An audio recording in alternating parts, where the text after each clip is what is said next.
பேசாம ரவுடி ஆயிட்டுமா கன்னியாகுமரி லிங்கம்னே சார் கேப் ஆட்டோ பைக்குன்னா ரெட் டாக்ஸி மட்டும்தான். முதலமைச்சர் பேசும்போது சில வார்த்தைகள் தவறான வார்த்தைகள் பேசுறாரு. அந்த பார்ட்டி ஃபண்ட் எந்த பார்ட்டின்னு கூட சொல்ல தைரியம் இருந்தா சொல்லுங்க. இங்க இருக்கிற நிறைய பேரு நடுங்கி போய் இதுல நம்ம மேல அவதூறு வேற. நேற்று நான் பேசி முடிஞ்சோடனே நீங்க அவை முடிஞ்சிருச்சுன்னு சொல்லிட்டீங்க. நாங்களாம் வீட்டுக்கு போயிட்டோம். வீட்டுக்கு போய் டிவி போட்டு பார்த்தா அங்க இன்னொரு அமைச்சர் இன்னும் பதில் சொல்லிட்டே இருந்திருக்கிறாரு. என்ன பதில் இது? என்ன மரபு இது? மக்கள் பணத்துல இருந்து ஒரு பைசா கூட தொடமாட்டோம், தொடவும் விடமாட்டோம், தொட்டா விடமாட்டோம், இதுக்கு முன்னாடி தொட்டவங்களையும் விடமாட்டோம். நீங்க போய் பேசிக்கிட்டே இருப்பீங்களா? நாங்க பாத்துக்கிட்டே இருக்கணுமா?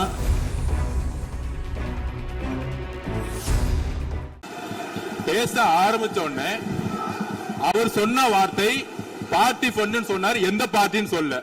ஆனா அந்த வார்த்தைகள் சொல்லி முடிஞ்ச உடனே எதற்காக எதற்காக எதற்காக எதற்காக எதற்காக முதலமைச்சருடைய பேச்ச இவங்க குறுக்கிறாங்கன்னு தெரியல. நீங்கள் சொன்னது படி முதலமைச்சர் பேச வேண்டும். பேசிய பின்பு கருத்துகளுக்கு பதிலளிக்க அவர்கள் பதிலளிக்கும், நாங்களும் பதிலளிக்க தயாராக இருக்கிறது பதிவு பண்றோம். மாண்பு முதலமைச்சர் அவர்கள்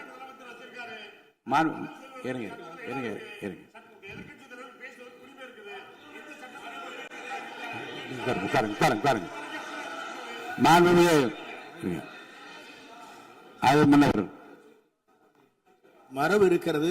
எப்போது வேணும் பாயிண்ட் ஆஃப் ஆர்டர் இருக்கலாம். இருந்தாலும் கூட நீங்க அந்த மரபை நீங்க கடைபிடித்தீங்களா உங்க ஆட்சியில? நீங்க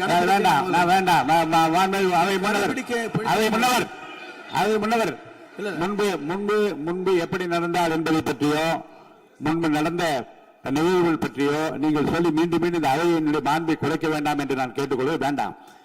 இப்போது உள்ள பிரச்சனை, மாண்பு முதலமைச்சர் அவர்கள் தன்னுடைய பேச்சை உறுதி செய்து முடிக்க வேண்டும். அவர் முடித்த பிறகு எதிர்க்கட்சி தலைவருக்கு நான் நிச்சயமாக வாய்ப்பு தருவேன். அவர் கேள்வி கணைகளை தொடுக்கலாம், சந்தேகங்களை கேட்கலாம். விளக்கம் தருவதற்கு மாண்பு முதலமைச்சர் அவர்கள் தயாராக இருக்கின்றார். அமைதியாக அமரும்படி நான் கேட்டுக்கொள்கிறேன். இப்ப நான் அனுமதிக்க முடியாது. மாண்பு முதலமைச்சர் உரையை தொடரலாம்.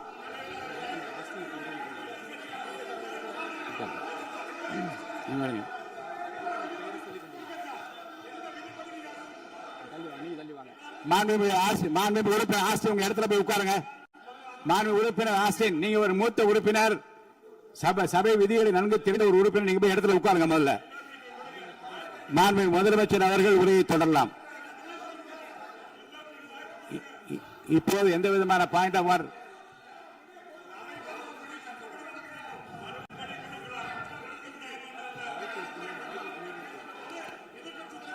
நான் வாய்ப்பு இல்லை என்று சொன்னால் நீ எழுந்து நிற்பதிலே நியாயம் இருக்கிறது. உட்காருங்க. வாய்ப்பு உறுதியாக எதிர்க்கட்சி தலைவருக்கு பாயிண்ட் ஆஃப் ஆர்டர் மட்டுமல்ல, உட்கார்ந்து அவர் பேசிய பேச்சுக்கள் என்னென்ன இருங்க, என்ன என்ன என்ன என்ன என்ன உங்களுக்கு சந்தேகம் இருக்கிறதோ, வினாக்கள் இருக்கிறதோ அதை நீங்க கேட்கலாம். அவர் பதில் சொல்வதற்கு தயாராக இருக்கிறார். பேசி முடிக்கின்ற வரை அமைதி காக்கும்படி உங்களை நான் கேட்டுக்கொள்கிறேன். மாண்புமிகு எதிர்க்கட்சி தலைவர் முழு ஒத்துழைப்பை நீங்கள் தர வேண்டும் என்று நான் எதிர்பார்க்கிறேன்.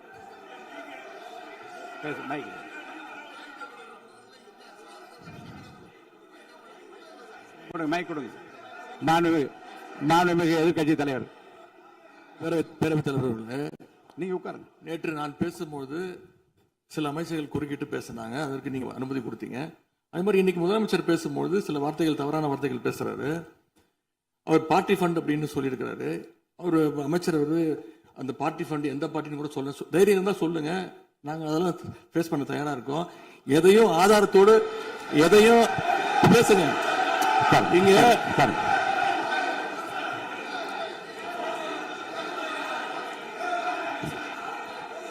அது மாதிரி பேரவைத் தலைவர் அவர்களே, நேற்று நான் பேசி முடிஞ்சோடனே நீங்க அவை முடிஞ்சிருச்சுன்னு சொல்லிட்டீங்க. நாங்களாம் வீட்டுக்கு போயிட்டோம். வீட்டுக்கு போய் டிவி போட்டு பார்த்தா அங்க இன்னொரு அமைச்சர் இன்னும் பதில் சொல்லிட்டே இருந்திருக்கிறாரு. அதற்கெல்லாம் நாங்க இப்ப என்ன பதில் இது? என்ன மரபு இது? நீங்க போய் பேசிக்கிட்டே இருப்பீங்களா? நாங்க பாத்துக்கிட்டே இருக்கணுமா? அதே மாதிரி இன்னைக்கு முதலமைச்சர் அவர்கள் பேசும்போது நாங்களும் அமைதியா கேட்டுட்டு தான் இருந்தோம். ஆனா சில கருத்துக்கள் அவர் பேசும்போது அதை நாங்க அனுமதிக்க முடியாது. ஆதாரத்தோடு ஏதாவது பேசணும்னா, குற்றச்சாட்டுகள் சொல்லும் போது ஆதாரத்தோடு சொன்னீங்கன்னா அதை நாங்க ப்ரூவ் பண்றதுக்கு தயாராக இருக்கணும். மாண்புமிகு உறுப்பினர் அவர்கள் இருங்க. நேற்று மாண்புமிகு எதிர்க்கட்சித் தலைவர்கள் பேசியதும் மாண்புமிகு பொதுப்பணித் தலைவர்கள் பேசியதும் ஆதாரம் இல்லாமல் பேசக்கூடாது என்று நான் சொன்னேன். ஆய்வு செய்து நீக்கப்பட வேண்டியது நீக்கும் என்று சொன்னேன். இப்போது மாண்புமிகு முதல்வர் அவர்கள் பேசி முடிக்கட்டும். நீங்கள் கூறிய கருத்துப்படி அதில் ஆதாரங்கள் இல்லாத குறிப்பாக இருந்தால் அது நீக்குவதற்குரிய உரிமை எனக்கு இருக்கிறது. ஆய்வு செய்து நான் நடவடிக்கை எடுப்பேன். இப்போது மாண்புமிகு முதலமைச்சர் அவர்கள் பேசலாம். இந்த டாஸ்மாக் மாதிரியே பல டிபார்ட்மெண்ட்லேயும் மறுபடியும் சொல்கிறேன், கட்சி நிதின்ற பேரில் அடித்த கொள்ளைய ஒன்று ஒன்றா கவர்மெண்ட்டோட கஜானாக்குள்ளேயே கொண்டு சேர்த்துக்கிட்டே இருக்கிறாங்க. இப்போவும் சொல்கிறேன், மக்கள் பணத்திலேருந்து ஒரு பைசா கூட தொடமாட்டோம், தொடவும் விடமாட்டோம், தொட்டா விடமாட்டோம். இதுக்கு முன்னாடி தொட்டவங்களையும் விடமாட்டோம்.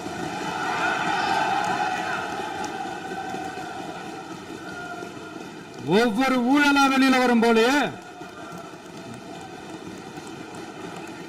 ஒவ்வொரு வேஷமா கலைஞ்சிரும் போலே, இங்க இருக்கிற நிறைய பேரு நடுங்கி போய் இதுல நம்ம மேல அவதூறு வேற. இப்ப புதுசா ஒரு வெப்பன் ஒண்ணு கொண்டு வந்திருக்காங்க. அது என்ன தெரியுமா? அவங்க தயவால தான் நம்ம ஆட்சி நடக்குதாம். மக்கள் தயவால இந்த ஆட்சி நடந்துகிட்டு இருக்கு.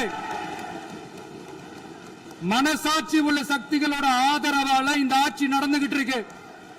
நாங்க தான் அனுப்பி வச்சோம் அப்படின்றாங்களே. அனுப்பி வச்சவங்களுக்கு மினிஸ்ட்ரியில இடம் கொடுத்தா ஏன் கதறீங்க? ஏன் இவ்வளவு கோவம்? ஏன் இவ்வளவு கதறல்ஸ்? இதுல இன்னொரு முக்கியமான விஷயம், மார்க்சிஸ்ட் கம்யூனிஸ்ட் கட்சி நமக்கு ஆதரவு கொடுத்தது சுயேட்சையா எடுத்த முடிவுன்னு சொல்றாங்க. அதே மாதிரி இந்திய கம்யூனிஸ்ட் கட்சி நமக்கு ஆதரவு கொடுத்தது சுயேட்சையா எடுத்த முடிவுன்னு சொல்றாங்க. இதுல எங்க இருந்து நாங்க தான் அனுப்பி வச்சோம்னா புரியலையே. மக்களுக்கு நல்லா புரியும், எல்லாத்தையும் தெளிவா பார்த்துக்கிட்டு இருக்கிறாங்க.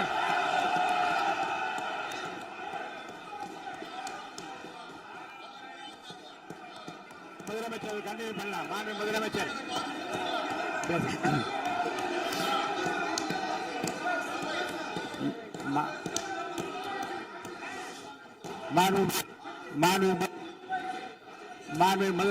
கண்டினியூ பண்ணலாம்.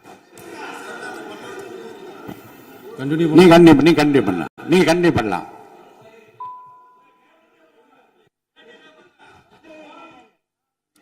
இந்த சமூக நீதி அரசுன்னு சொல்றவங்களை பார்த்து கேட்கிறேன், நம்ம பட்டியலின சகோதரர்களுக்கு எத்தனை அமைச்சர் பதவி கொடுத்தீங்கன்னு கொஞ்சம் சொல்ல முடியுமா? ஆனா நம்மளுடைய அரசுல 8 அமைச்சர் பதவிகள் யாருக்கு? நம்ம பட்டியலின சகோதரர்களுக்கு. எல்லாம் நம்ம அண்ணன், நம்ம தம்பி, நம்ம தங்கச்சிங்க. அண்ணல் அம்பேத்கர் அவர்களுடைய கிட்டத்தட்ட 100 ஆண்டு கால கனவு இப்ப நிறைவேறி இருக்கு. நான் ஏன் கொஞ்சம் சவுண்டா பேசுறேன் அப்படின்னா அவங்களுக்கு கேட்கணுன்றதுக்காக தப்பா எடுத்துக்காது.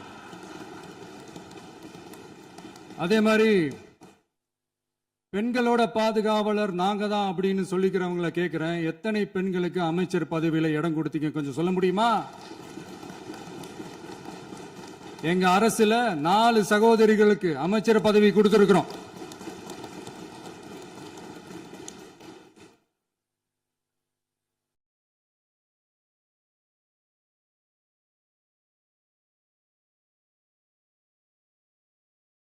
அதனால மக்களால் நிராகரிக்கப்பட்டு மக்களால் அகற்றப்பட்டவங்களுக்கு ஒண்ணு சொல்லிக்கிறோம், தப்பே செய்ய மாட்டோம், ஊழலே செய்ய மாட்டோம், நேர்மையா தான் இருப்போம், நியாயமா தான் இருப்போம் அப்படின்னு சொல்றவங்களால மட்டும்தான் கூட்டணி ஆட்சி அமைக்க முன்வரும். ஆட்சியிலையும் பங்கு, அதிகாரத்திலையும் பங்கு கொடுக்க முன்வரும். ஊழல்லையே ஊறி போனவங்களால இந்த கூட்டணி ஆட்சியோ ஆட்சியிலையும் பங்கு அதிகாரத்திலையும் பங்கு கொடுக்க முன்வராது. மெஜாரிட்டி இருந்தாலும் தரமாட்டாங்க, மெஜாரிட்டி இல்லைனாலும் தரமாட்டாங்க. கேட்டா ரெடிமேடா ஒரு பதில் ஒண்ணு வச்சிருப்பாங்க, கூட்டணி ஆட்சியை மக்கள் விரும்ப மாட்டாங்கன்னு. அதே மக்கள் தான் இப்ப அவங்கள பார்த்து சிரிக்கிறாங்க. பேசாம ரவுடி ஆயிட்டுமா கன்னியாகுமரி லிங்கம்ல சார் கேப் ஆட்டோ பைக்குன்னா ரெட் டாக்ஸி மட்டும்தான்.